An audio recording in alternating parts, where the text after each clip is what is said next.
If it weren't for him, I wouldn't be standing here today. Those were the words the young woman spoke into the microphone, her voice trembling but strong, echoing across the crowded auditorium. Cameras flashed, phones recorded, and people leaned in to hear more.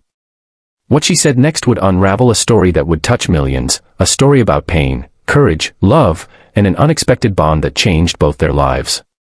But to understand her words, we must go back, years earlier, to a rainy Wednesday morning in a small, forgotten corner of a middle school parking lot.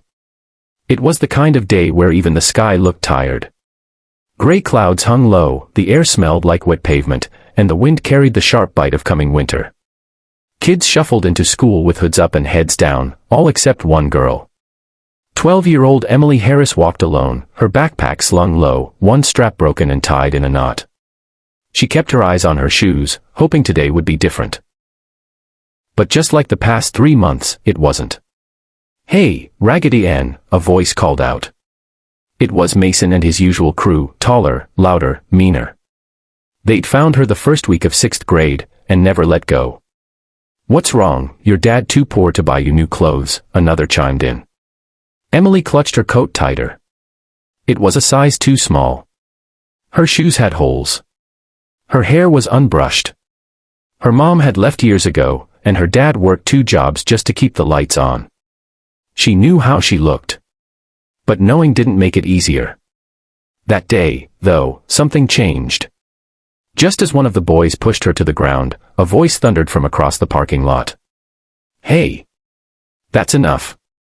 The boys froze. A tall man in a construction jacket stormed over. His face was red from the cold and anger.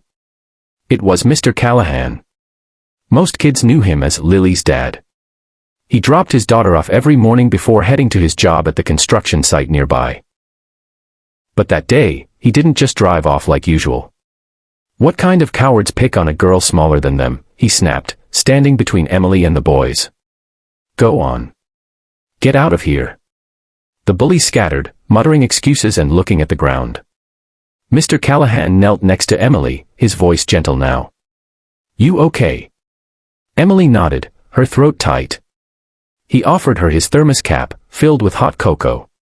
"It's not much, but it's warm." She took it, hands trembling. "Thank you." He smiled, then added, "You don't deserve what they did. Ever. Don't let anyone tell you you're worth less because you're struggling." Emily didn't have the words then, but something cracked open in her heart. That small moment, being seen, being defended, became an anchor in a storm that had nearly drowned her. Mr. Callahan, his name was Dan, didn't stop there. After that day, he'd check on her every morning. Sometimes it was just a wave, sometimes a short talk. One day he handed her a bagged lunch. "Lily says I pack too much. Want the extra?" She knew better, but she accepted anyway. Dan was a single dad, raising Lily on his own after his wife died of cancer 3 years earlier. He worked 14-hour days, came home to do homework with Lily, cooked, cleaned, and rarely complained. He didn't have much, but he gave what he could. Especially kindness. Over time, Emily grew closer to the Callahans. She was invited over after school. Dan helped her with math. Lily shared her clothes. And most of all, they gave Emily something she'd long forgotten, a sense of family. But life wasn't easy for Dan either. One day, he collapsed at work. The diagnosis was devastating: congestive heart failure. Doctors said he needed surgery, but he didn't have insurance. Bills piled up. He was forced to quit work. Emily, now in high school, watched as the men who had once saved her from bullies fought to survive, and this time, there was no one to shield him. But Emily had grown.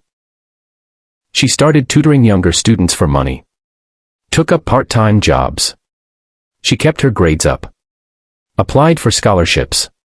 And behind the scenes, she started a GoFundMe campaign, telling the world the story of the men who saved her. It went viral. Millions watched her tearful video. Donations poured in. One morning, Dan woke up to find the medical bills paid, groceries delivered, and a card that simply read, "You gave me hope. Now it's my turn." Emily. She had become his protector. Years passed. Dan recovered, though slowly. Emily went to college, full ride. She studied social work and later became a youth counselor, helping kids like her. Dan sat front row at her graduation, tears streaming down his face as Emily stood on stage and spoke those unforgettable words. "If it weren't for him, I wouldn't be standing here today." She turned toward him and said, "Mr. Callahan. Dad, you didn't just defend me from bullies. You taught me what love looks like. You showed me how to fight for someone, even when you have nothing left. Everything I've done, I owe to you." The crowd stood in ovation. And Dan, always a quiet man, could only place his hand over his heart. Today, Emily and Dan run a nonprofit together, Second Chances, a home and resource center for struggling kids and single parents.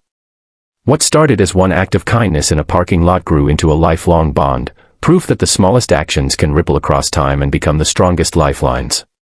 In a world full of pain, Dan gave hope. And years later, Emily became his biggest supporter, because love always finds its way back. Never underestimate the power of one moment, one choice, one act of kindness. You may never know whose life you're changing, or who might one day save yours in return. Let this story remind you, the good you do always matters.